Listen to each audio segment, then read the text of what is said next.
Before I get to my talk, I appreciate being here, right? As Pete says, sharing our science is a big part of what we do, particularly when you're at a school like Eastern, which is what we call our tagline is Connecticut's Public Liberal Arts University, but it's a practical education, liberal education practically applied. My president's going to hate me for getting that wrong. She beats us into our head with it. The idea is that we have a broad base, but we really instill the real world applications of what we do to our students. And so that's I think why we gravitate to doing this out for you guys. I will say, Teresa and I were talking across the table. We worked on something called the Beach SAMP, the Shoreline Change Special Area Management Plan. We wrote the original proposals. I was looking back one time in 2011, something like that. We started planning in 2010, so it goes back a long way. How you guys are approaching this problem is basically taking a SAMP approach, which is to engage stakeholders up front rather than dictate out to stakeholders later, which early on, Cape Wind learned that lesson. The reason there isn't a wind farm in Nantucket Sound is largely they didn't listen to that approach, right? They tried to dictate rather than taking the information from stakeholders, whether it's commercial fishermen for offshore wind or community people for this kind of planning. I think it's a very prudent approach. So I think you're going to find as you broaden your base out, hear from the voices now, you'll get less pushback later whenever you get to a planning point. So that's just my op-ed on that. So what do I call the talk today? Sea level rise and storm surge, also what to expect when you're expecting it. That's obviously not a sea level rise picture. We're going to come back to storms at the end, but it is one of my favorites I took during an October Noreaster. That's Roy Carpenter's beach in Batunik in 2005. I have a classic kind of Darwinism picture the next day with a guy and his little kid crawling around under that hanging concrete slab. They didn't fall on him, but I wouldn't have done that. That building was torn down and rebuilt further back. We'll get to the storms later. Pete and Janice, though, actually tasked me with a big, tall order. This is a set of topics I would cover in probably 2 hour and 15-minute lectures in my senior level coastal geology class. So trying to pare down the basics of sea level rise so you can understand what Teresa's going to teach you and then what Janet's going to explain next or in 2 weeks is a pretty daunting task. So I think we've got it pared down, some back and forth with Pete. I think we got it nailed to what you guys need to know to move forward with this. This is not a big group. Again, I'm used to giving lectures to students. I assume you're not going to be on your phones like my students are, so feel free to interject with a question when you want. Okay, you don't have to wait till the end for questions. If something's not clear to you, it's probably not clear to the video, so feel free to ask for clarification. So quick outline, what are we going to cover? Well, first, obviously, what is sea level rise? Get my good side, Janice. Sea level rise, eustatic versus local, because that's actually a huge part of this discussion as we move forward. Talk a little bit about current projections, and that's a tough moving target because it changes every day. I know one of the big frustrations Grover Fugate, who's head of CRMC here, is planners just want a number, right? Just tell us the number to plan for it, and it turns out that's a tough moving target. We're going to talk about tides, and then we'll talk about storms, because all of that plays into understanding sea level rise and storm tools. But let's get to the first three. We'll start with sea level rise. What is sea level rise? Well, in a simple sense, it just means putting more water in the ocean so the elevation of the water is rising relative to the land. It's a pretty simple concept. The challenge is what comes with that is things like storms, right? Sea level rise you can think of as putting more water in the bathtub. When we introduce storms, we're going to throw a toddler into that bathtub and have them slosh around. It's going to change that water level in a violent way for some period of time. But there's other complications that do things like change the elevation of the bathtub. So we've got to get to all of that to actually understand what's a very complex question. A quick overview of how we measure this. In the modern sense, when we look at sea level rise, there's two primary data sets. One is tide gauges. And NOAA's had tide gauges going back into the 1800s at major ports.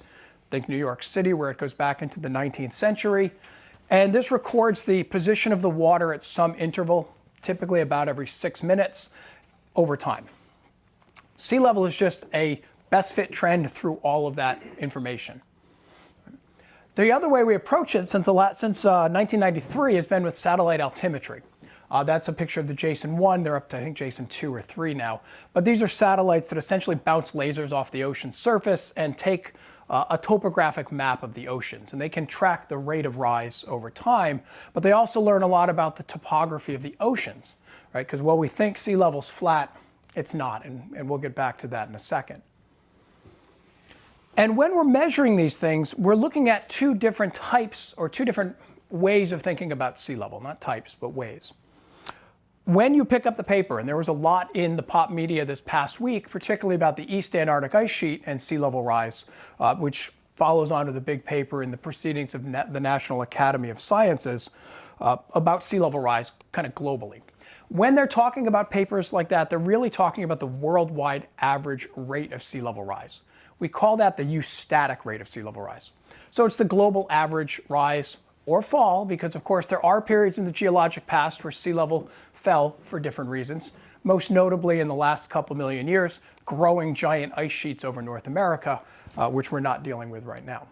How we change eustatic sea level on a human time scale is either we add water to the oceans, and that comes in from land-based ice, right? Not sea ice, not the Arctic. I always tell the kids in my classes, right? Santa lives on floating, frozen salt water, right? When that melts, it doesn't directly raise sea level.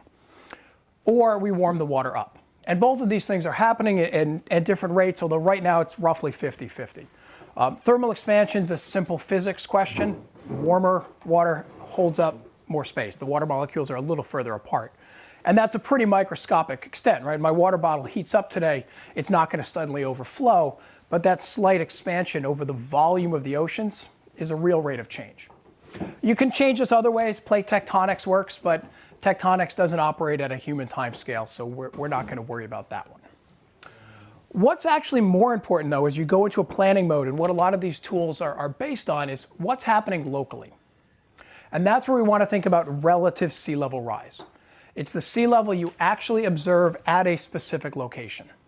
So if we had a tide gauge in Watch Hill, what is that water elevation doing? Right? And so you can look at New London, you can look at Newport, both of which have long tide gauge records, and actually record that motion over time. And this is really what's more important as you're planning this out than the global, because there's additive or subtractive effects to global sea level that's happening locally. And we'll talk about what they are for our region here. What's the current rate of rise? Well, this is the JSON combined with the TOPEX, the older satellite data, and it's about 1/3 of a centimeter every year. And depending on exactly where you draw that trend, it can be 3.3, some years it's 3.2, but it's going in an upward direction. And that is about the same rate we observe in tide gauge records for a comparable time period. Right. But that's not the whole story, right? That's still the global average. Let's fly satellites around and bounce lasers off the oceans. When we combine the effects of the water going up, which is the eustatic, with anything that's happening on the land, right, it's going to be an additive or a compounding effect. So one of the challenges you have in a lot of coastal communities, for different reasons geologically, the land surface elevation is actually going down. And so even if we pretended that this number was 0 and nothing was happening with global sea level, you would still see a rate of rise at your location if the land is sinking. It's kind of like those old cartoons with a ship captain, right, standing on the bow as the ship goes down, the water's coming up on him. Even if the ocean's not rising, if your land is sinking, it's going to feel like it's rising. The challenge is now we're going to essentially add those two numbers together. So if you have a place where the land is sinking and global sea level is rising, it just makes the problem a little bit worse. If you're in New Orleans or Bangladesh or one of these major river deltas, it gets a whole lot worse. Right? New Orleans right now has Louisiana has about 3 times the rate of sea level rise that we see right now. Right? And that's because of the sinking of the delta. What causes that change? A couple of factors. In New England, one of the big ones is what we call isostasy. Right? So 26,000 years ago, if we were here at this spot, we'd be underneath what was called the Laurentide Ice Sheet, a massive continental ice sheet that was centered in Canada, extended out just past Block Island, connected over to Montauk, over to the Vineyard and Nantucket as well. The weight of that ice sheet is so massive that it actually pushes down on the surface of the Earth. Right? We think of the Earth being like a solid surface, but at that scale, it's actually a deformable plastic, especially the second layer, what we call the asthenosphere. And so the crust of the Earth can actually bend downwards in response to that. It's like putting a heavy weight in the middle of a waterbed, right? If you push down here, it's going to rise up somewhere else. And so what we're dealing with is essentially the unloading of that ice sheet. Right? The ice sheet retreated back. It finally melted off about 6,000 years ago, and the land surface is still responding to that. So in Hudson Bay, Canada right now, sea level is actually going down because the land is rising at about 1 centimeter per year. So if you look at their tide gauge records, the water's going down. Right? The boat's coming out of the water, even as the ocean's rising. In New England, because we're right around that green line, which marks the edge of the ice sheet, we're kind of in the noise, but it looks like we're sinking slightly, about 1 millimeter or so per year down. And that's been reinforced by some work by Simon Engelhardt, who's a sea level reconstruction, essentially geologist at the University of Rhode Island. So that's one of the additive effects. The other thing I mentioned was as they're doing all this mapping of the oceans with satellite altimetry, they started to realize that the ocean surface is not exactly flat. And I don't mean with waves, but there's actually a topography to the oceans. And one of the major ones around here for us is the Gulf Stream. Right? The current that comes close to Cape Hatteras and then peels off towards Europe. Right? That essentially a big river of ocean water drives some topography. And it's almost like a bank turn in a racetrack. Right? The Gulf Stream's up a little higher than it is over here near Watch Hill. And a hypothesis put forth by Abby Salinger and some others is that as that current slows down, the seesaw effect of that slowdown is going to make the water rise up over by the coastline.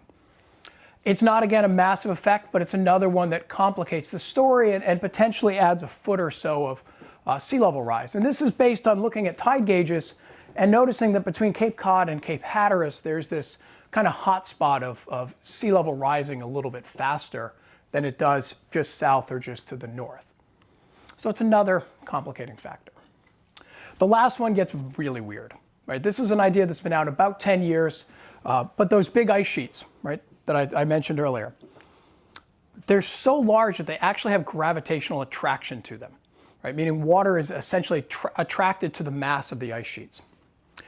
And put forth about 10 years ago by a scientist working at Harvard was that as these ice sheets, I almost hit the laser on that, I don't know what's going to happen if I hit that button, but let's use this.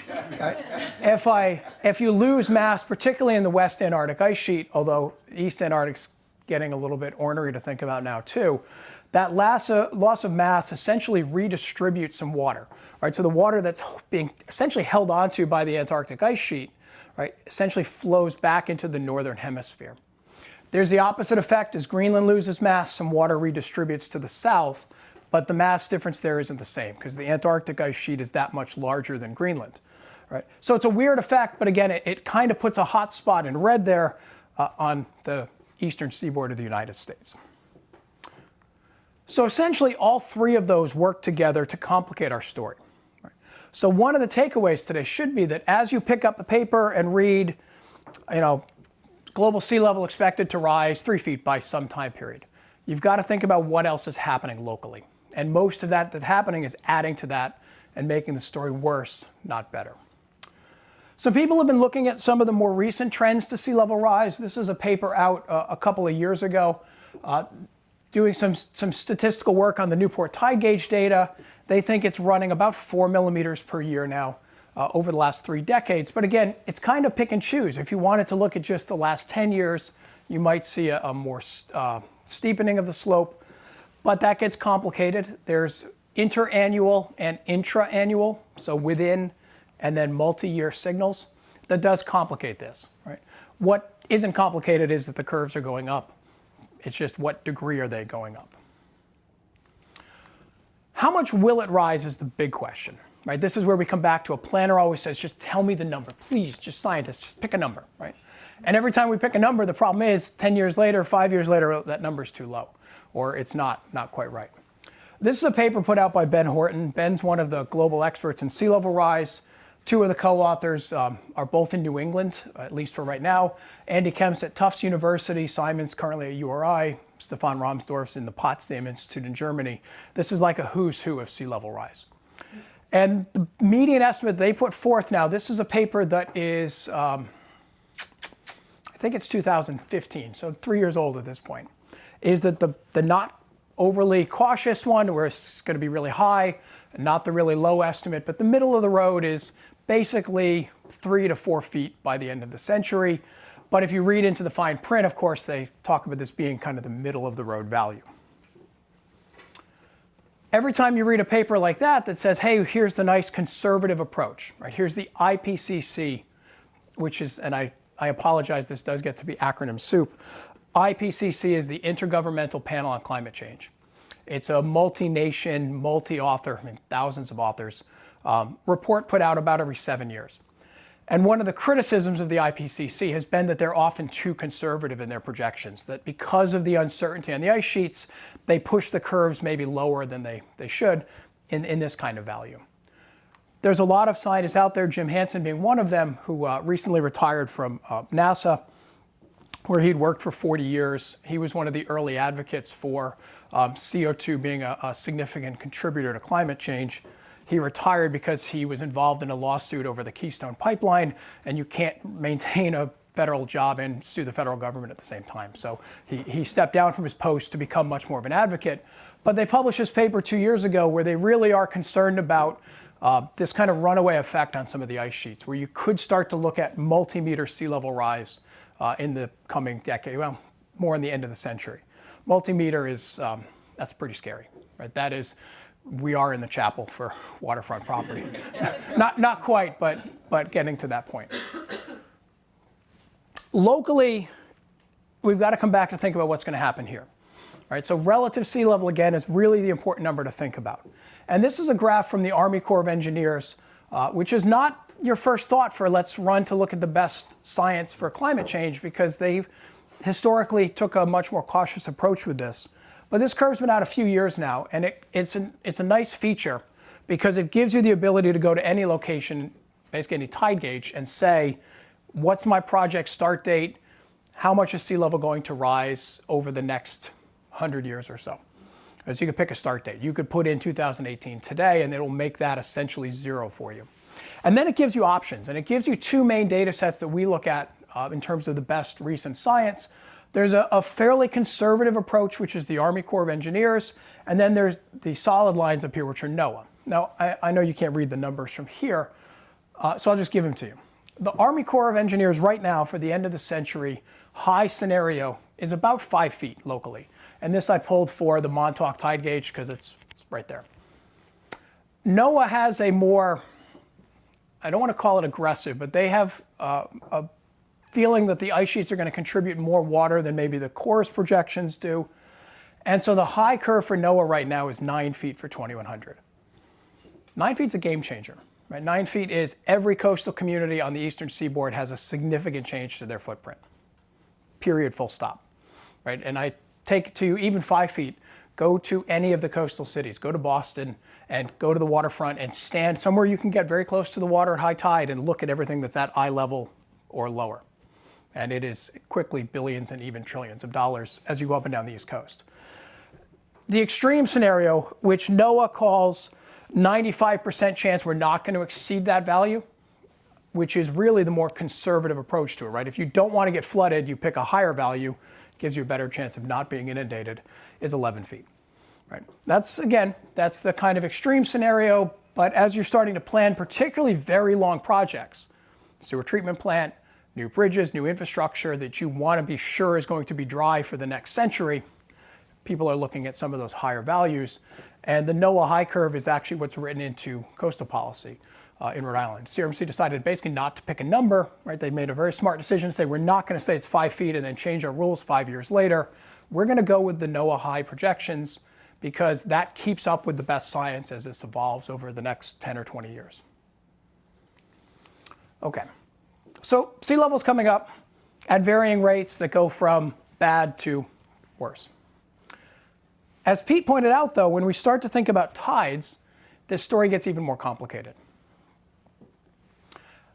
And one of the things we have to think about is of course, we have high tides and low tides. We're what we call a semi-diurnal coastline, 2 high tides, 2 low tides most days, right? About 12 and a half hours between them. High tide to low tide is based on what they call the mean. So when Pete showed you the 2 feet above mean high or high water, that actually means something statistically, but it doesn't represent what every single high tide looks like. Right? If you spend any time clamming, you know there are higher high tides, but there are lower low tides. Right? So tidal range is not uniform, and it's tied to the basically phases of the moon because the tides are produced from gravitational attraction of the Earth, between the Earth, the moon, and somewhat the sun, but the moon's the driver. So when we're at a full moon or a new moon, right, we have a higher high tide, we have a lower low tide, right?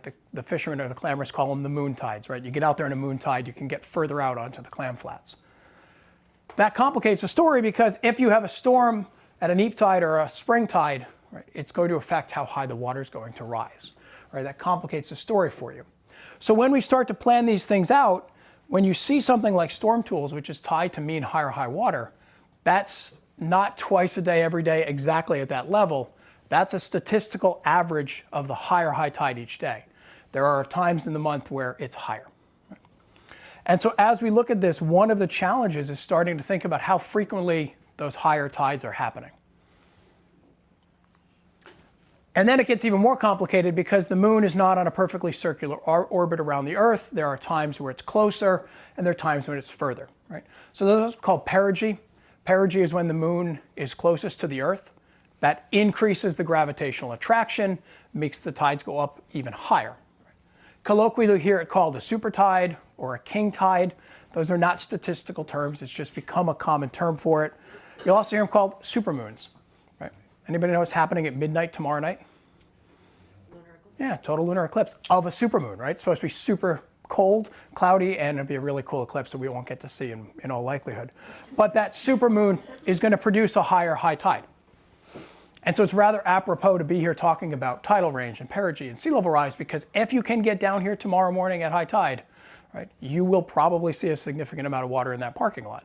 Combination of we're in this condition right now, we've got a so-called supermoon, which means we're going to be a higher spring tide with a storm that's, I don't know, I haven't looked at the surge models on this, but 1 to 2 feet wouldn't be unreasonable on a storm like this. It's pretty fast moving, so it won't be a super long one, but add a foot on, I bet, for storm surge easily. And so that produces situations like this. And I use this photo, not the Noreaster one, because this is what we call bluebird flooding.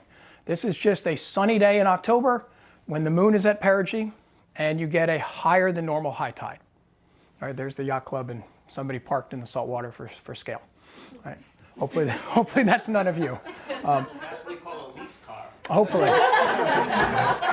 And one of the things that you'll notice the tag on this one is Dave Prescott, who's the South Coast Baykeeper for Save the Bay and actually a friend of mine. But you'll see mycoast.org. And one of the tools listed on here is the MyCoast app. And you can put that into your phone or your smart device, and it will tell you, I got a ping yesterday, said, hey, so you're going to have a higher high tide in your location tomorrow. And you can actually go down and take these geotagged photos of a flooded area. If your location is turned on your phone, it uploads to MyCoast, and it will tell you the stage of the tide and the elevation and a whole bunch of other cool stuff. And it's also a way of adding some citizen science into the mix so we can really start to look at this. Like Pete showed, validating these models is often done by being out there in events like this. Okay, now we're really going to dive into acronym soup. Right? What we need to think about is something else we call tidal datums, because datums are essentially a base elevation. Right? If you're a surveyor, you're familiar with this concept, but most people aren't. Right? So when we think about taking a measurement, right?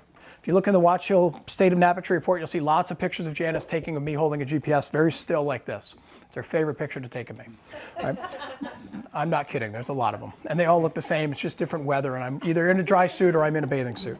Right? What that's doing is taking a very accurate elevation reading. We use something called RTK GPS in the field, which records elevations and positions, latitude, longitude, essentially less than an inch in all directions. And that's tied to a zero that we call the North American Vertical Datum of 1988, which is, I'm remembering back to my JS class with Pete, and it's sea level in Father's Point, Quebec, right? Something like that, some arbitrary thing that they just said that's zero for the whole globe for this datum.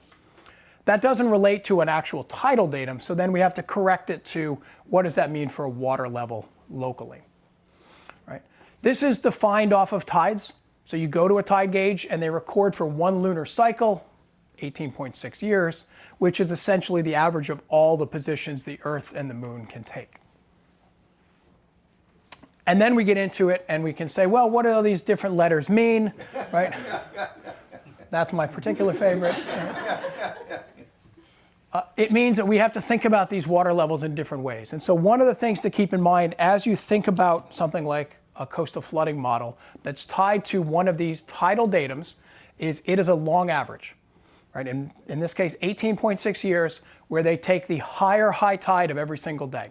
And if you spend a lot of time looking at these charts, as Pete said, we show a lot of them because they're important information, right? This blue curve is the predicted high tide at a location, right? And what you'll see is on any given day, this is one day goes from here. This is January 11th, January 12th, January 12th still. Right? We have two high tides. One of them is generally higher than the other one. And on your spring tide, sometimes that's a little more offset, sometimes a little less. What mean higher high water is simply an average of the higher high tide each day for 18.6 years.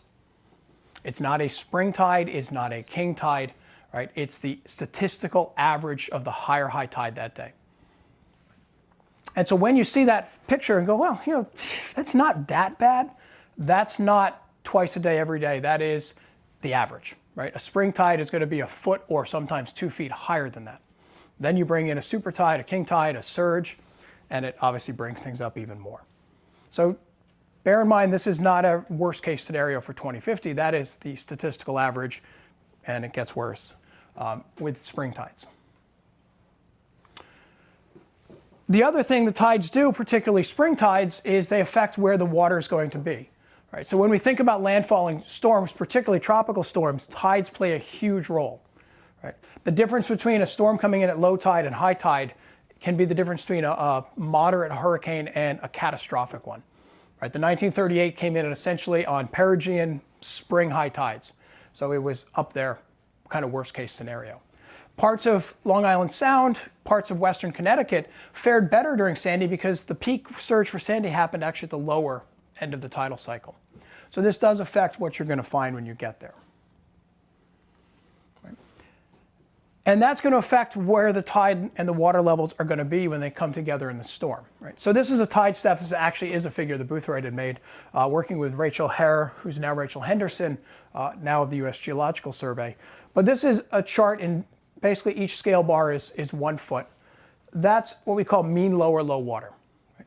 So a lot of the times geologically we think about where zero is being the kind of lower point of low tide.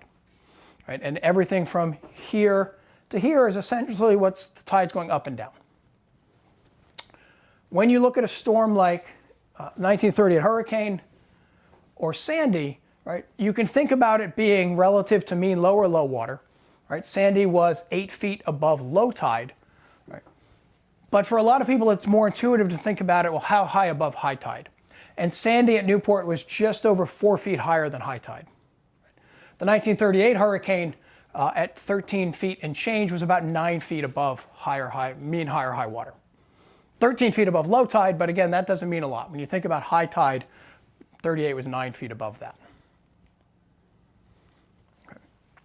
So what I'll close with is let's not think about sea level rise for a second. Let's add the second variable into play.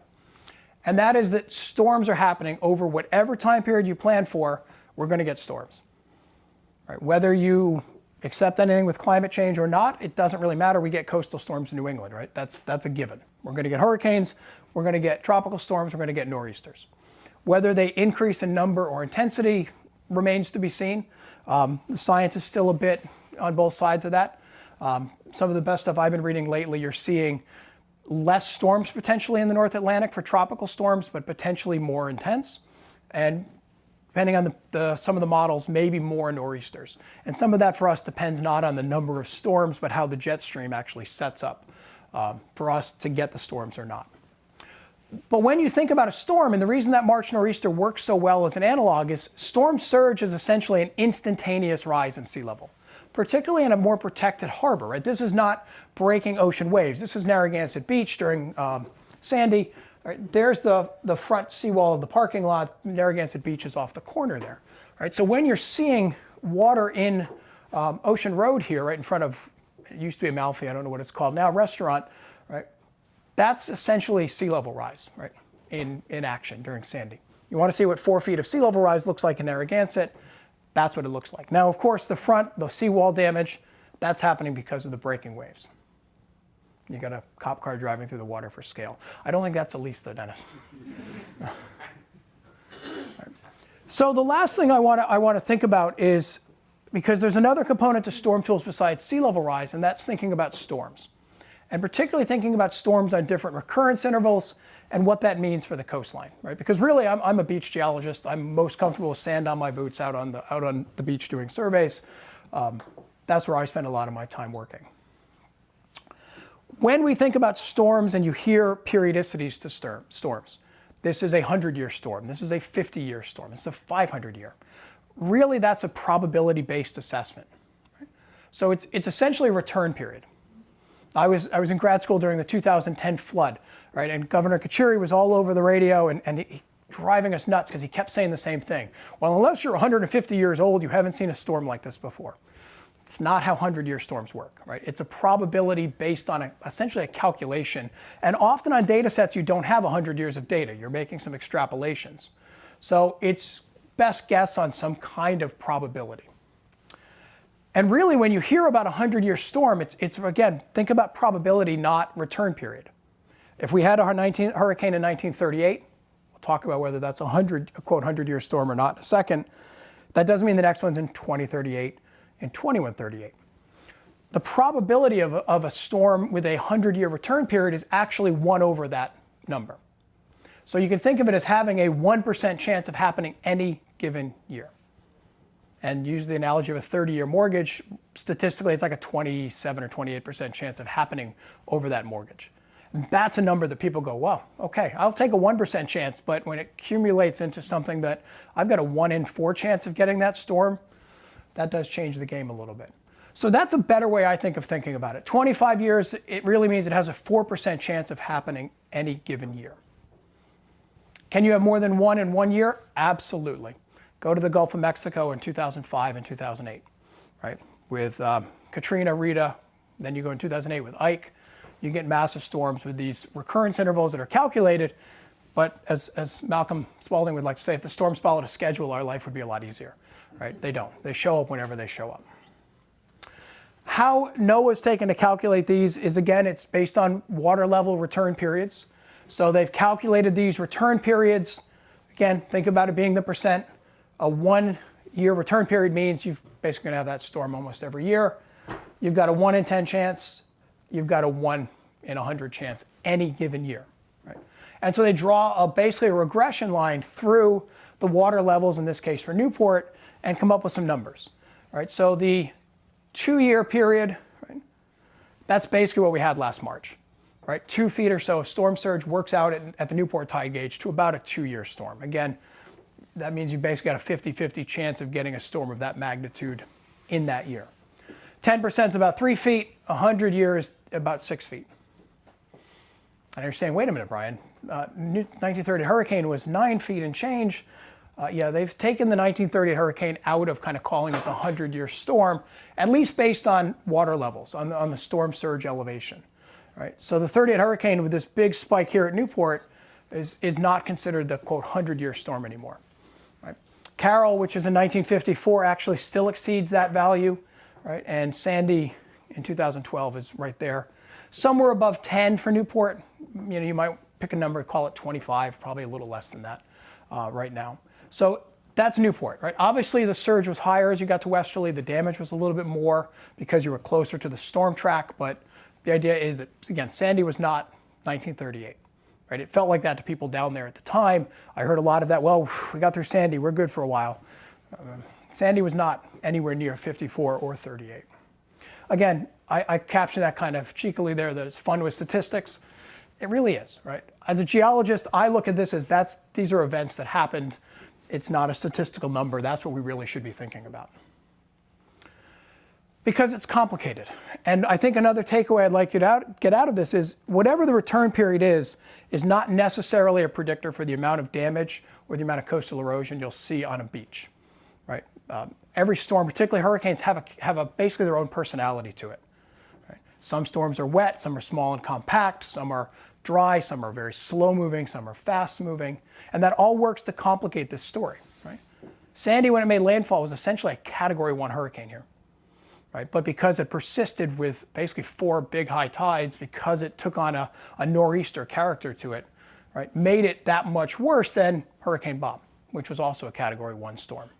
So there's a danger of thinking about these in a way of saying, well, this is we'll plan for a 10-year storm. That doesn't mean that's what the impact will look like. This is a nor'easter from about a year ago now, just south of Boston in Marshfield, right, where you had waves breaking over these coastal houses, right? And when we deal with the built environment, now we've got to bring in storm surge plus waves, and the built environment means lots and lots of debris, as you see here in Charleston Beach, immediately following Sandy. Now, we're not immune to seeing that down in this part of Watch Hill. That's, of course, Taylor's mansion there, now with a huge revetment in front of it, lighthouse there for scale. And this is from a scientific paper put out in 1939 by Nichols and Marston, who basically surveyed the damage in particularly the western half of Rhode Island during the 38 hurricane. And you can see the amount of bluff retreat. There's the low concrete seawall that was there. And you can see that the bluff is significantly eroded during that storm. And the other kind of hallmark of that storm was not just bluff erosion at Taylor's house. It was that the barriers were breached in a number of locations. Right? The barriers are essentially the strip of sand that encloses the salt ponds. So in front of Mashog, in front of Winnipogue, and Napatree is a barrier as well. And what ended up happening notably in Watch Hill was you had two inlets forming, one right through the Misquamicut Club, and then one right through Sandy Point, which essentially broke Sandy Point off, and it's been trying to become part of Stonington ever since. But that's actually what also wrapped around and formed the lagoon, something my students and I have been looking at a lot this past year. So that whole cool ecosystem of the lagoon is actually a remnant of the breaking of Sandy Point from Napatree. Right? But that produces pretty dramatic results. This is also from the Nichols paper. Right? There's the bluff erosion, but if you notice in the background there, right, that's what it looked like in Watch Hill. There we are in the red star, following the 38 hurricane. So when we think about sea level rise, it's great to plan for it back here, but be aware that this kind of event does happen. And I'm not doing it to dissuade any of your planning. I think that the reality often is that we plan for the smaller events over time, and you deal with these big events, because there probably isn't a way to armor against that in any way that's going to preserve the natural landscape. Napatree, of course, the same story. This is before, and that's after.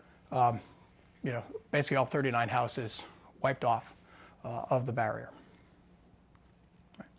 Why do these storms have character? Well, I'll revisit something John Boothroyd would have presented if he was here. I dug back well into the literature for this one, but it's a very famous paper by Hayes and Boothroyd in 1968. That when you think about these storms, and you can think about this yourself when you're watching the weather. And I mean, God, we know about these storms a week in advance, it seems like. Right? You turn on Channel 10, he goes, well, the storm's here in California, but it'll be here in 4 days. Here's where it's going to go. Think about these four factors. Right? If you want to know what the damage is going to be like, right, what the kind of mental calculus I'm doing, whether I'm going to run into Pete down on the beach the next morning checking things out or not, is how intense is the storm? Right? Wind speed, how high is the storm surge? How long is the storm going to last? Right? Irene, basically to steal Dave Valley, the meteorologist line, it shows up for breakfast, it's out of here by dinner. Right? Sandy was essentially a 2-day event where it just chugged away and chewed away at the beaches. What's the tidal stage?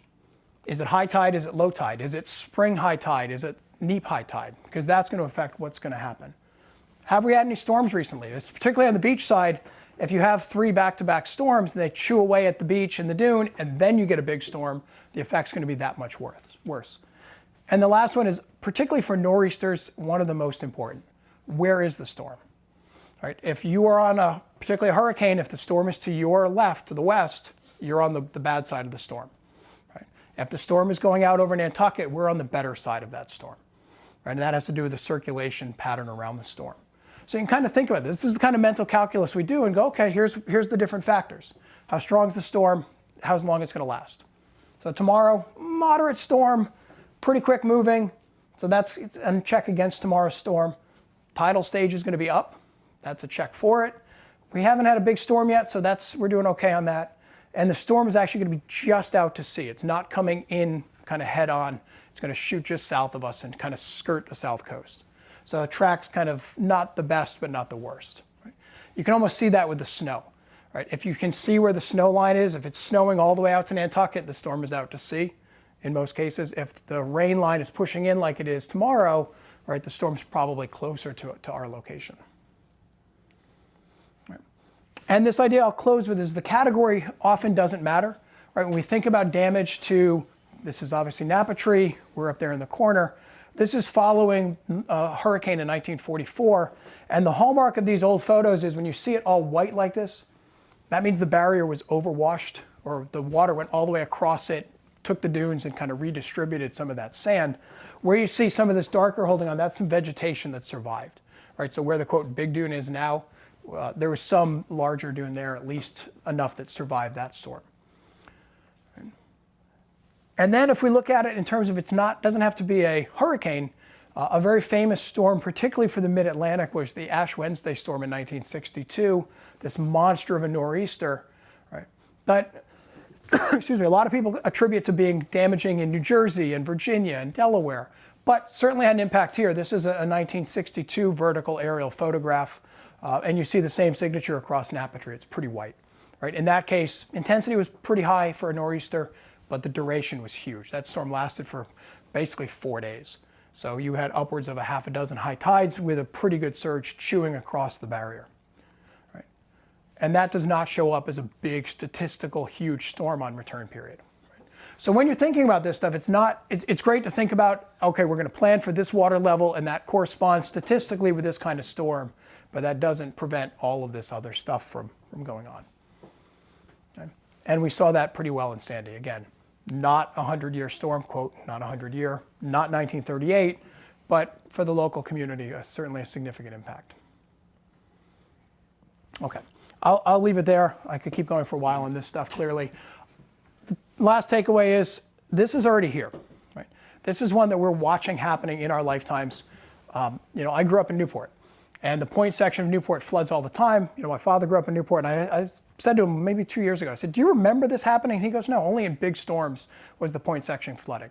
But that change we've seen in our lifetimes or in his lifetime of maybe a little less than a foot is actually starting to be manifested in a way that we can see it and feel it and appreciate it. And you don't have to go further than that picture on the bottom right, which was an octopus that was swimming around in a flooded parking garage in Miami last year. And if you think it's a stage photo, that's a school of minnows it's actually chasing, right? So it's not a stage photograph. Right? My email's there. It's in the video too if you have any questions. My social media stuff too, because all scientists nowadays have to have a social media presence. Certainly feel free to ask me questions after this if you have any. Thank you.